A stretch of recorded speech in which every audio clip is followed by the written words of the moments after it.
Welcome to part 2 of Castlevania Bloodlines, aka Castlevania the New Generation in Europe, because the word blood is just too taboo.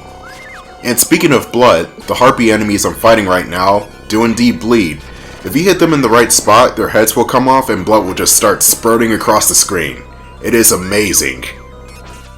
Unfortunately, I did not get that to happen for this playthrough because the harpies just kept dying on me so quickly. Yeah, some of them take 2 hits, others take 3 hits, and like the second to third hit, that's where their heads will fall off. Most of these harpies here die in 2 hits, I don't know why. Rated E for everyone.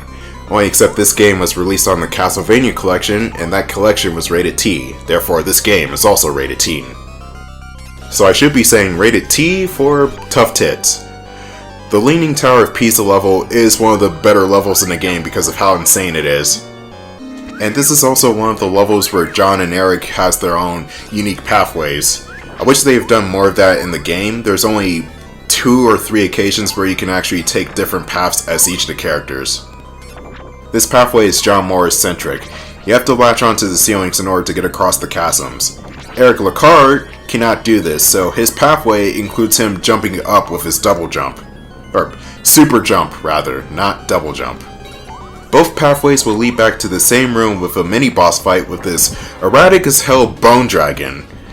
What I do here is use my magic spell.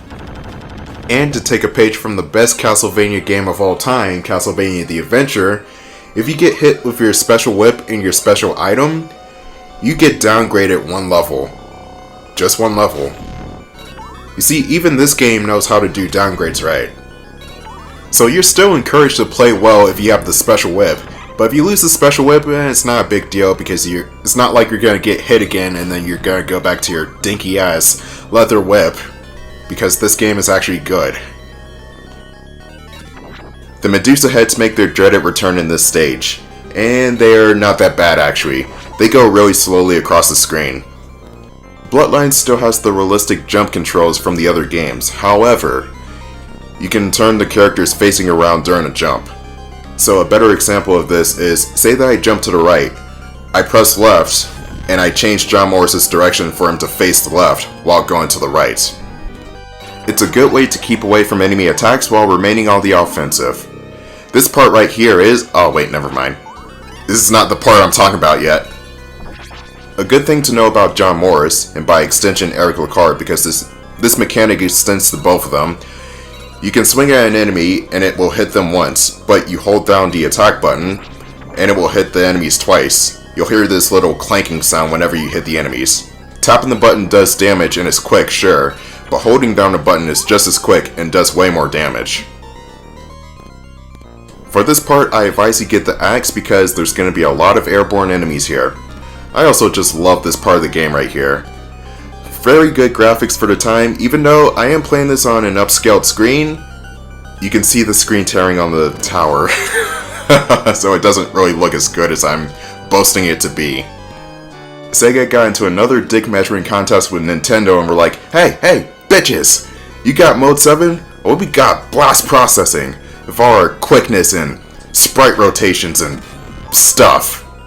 What is even blast processing? Nobody knows until this day. Also, be careful of these gargoyles. They drop items and you may accidentally get something like the holy water even though you may not need it and it just falls on top of your character. So, be careful not to do that because I just did it. Fucking shit. Oh well, shit happens sometimes. And even then, I am John Morris and I can whip up in mid-air, so... if I was Eric Lacard in this situation, I would probably be screwed. The sub-weapons work the same as they did in the previous games. The holy water you just drop onto the floor, the axe you throw into the air, the boomerang you just throw across and then it comes back to you. Even though it's not a cross, per se, it's a bladed boomerang. The only weapon that's omitted is the throwing dagger. Now here's the third boss of the game, the gargoyle, who can be quite challenging to fight if you don't have John Morris's ability to whip upwards in midair or the axe. The gargoyle's got a couple of different attacks, mainly the spread shot that I can't really avoid because I'm terrible at avoiding that move. I just got juggled. He's also got an attack where he'll whip you with his tail, and also he'll swoop at you. And once he gets to low health, he'll start to pogo on the tower itself trying to crush you. What you want to do is end the fight quickly because the tower's rotating and it's making it really easy for you to fall off the tower and die instantly. And you don't want that now, do you? Don't do what I just did and end up at 1 HP. Make this fight as easy as you can and bring the axe.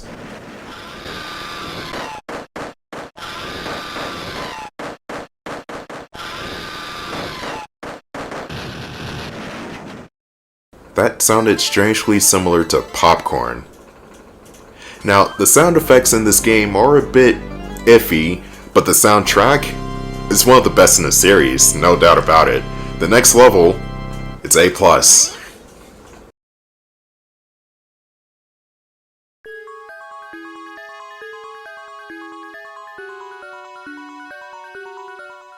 Now, objectively, I still think Super Castlevania and Rondo of Blood have the better soundtracks because of their instruments, but Bloodlines.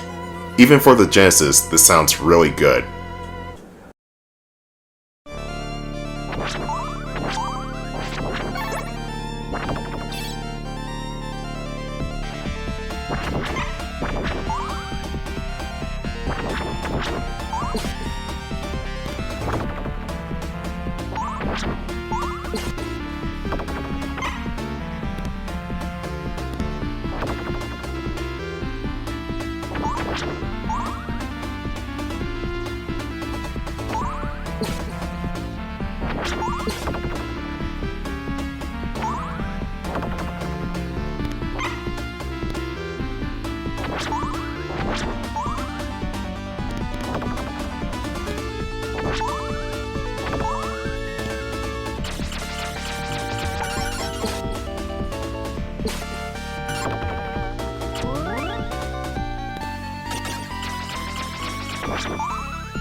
Ladies and gentlemen, Eric's theme, Iron Blue Intention.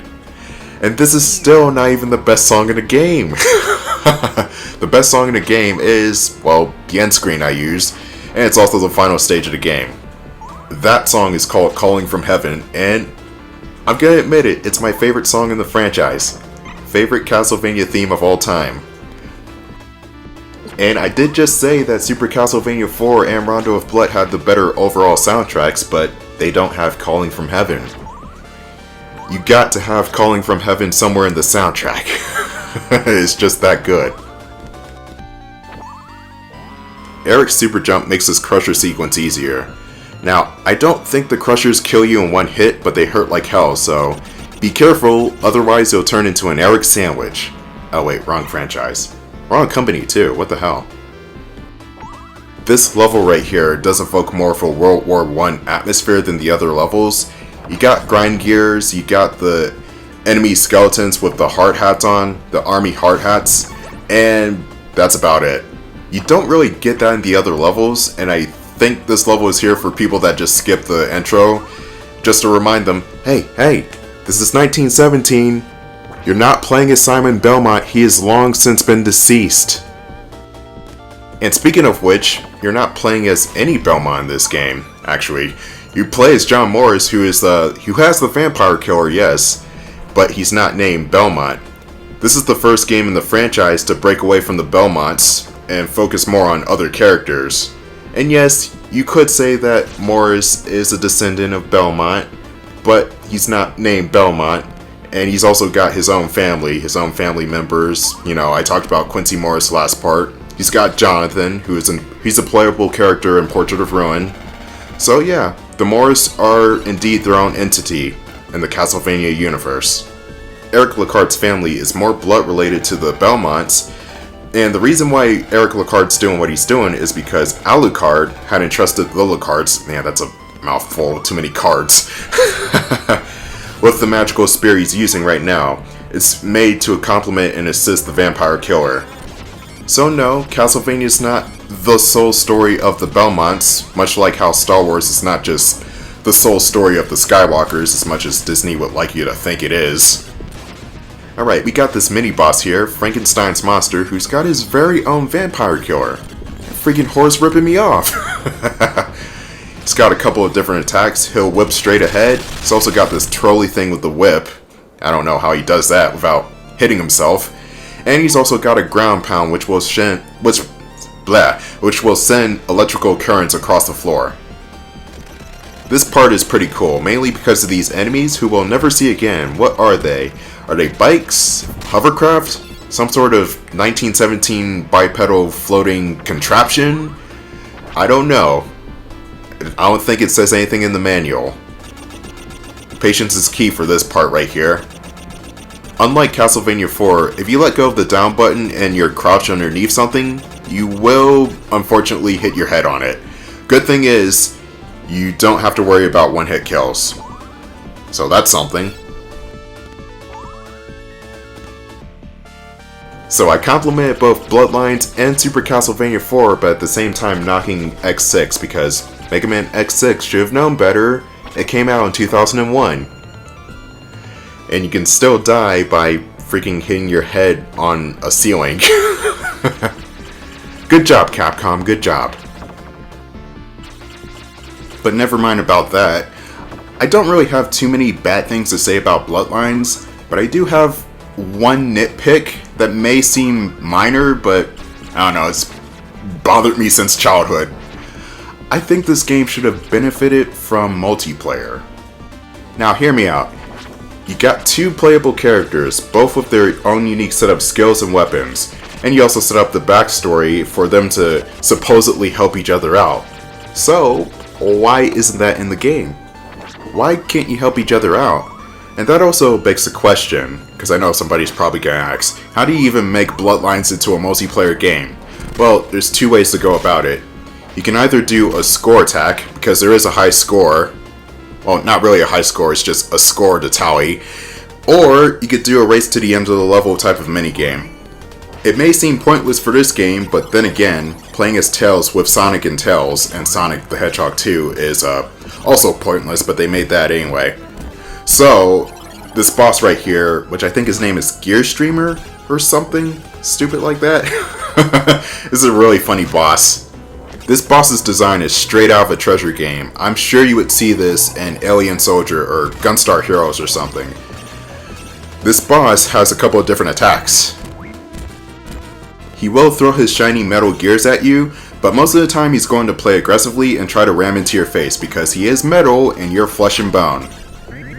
Kinda cheated there by using Eric's super jump. It gives you extra invincibility frames so you can just skip past any damage. And not only does your super jump give you invincibility frames, but it also gives you damaging frames, in which case you can hurt the enemies while super jumping. And that's why people prefer Eric over John. Even though I think the other way around, but whatever.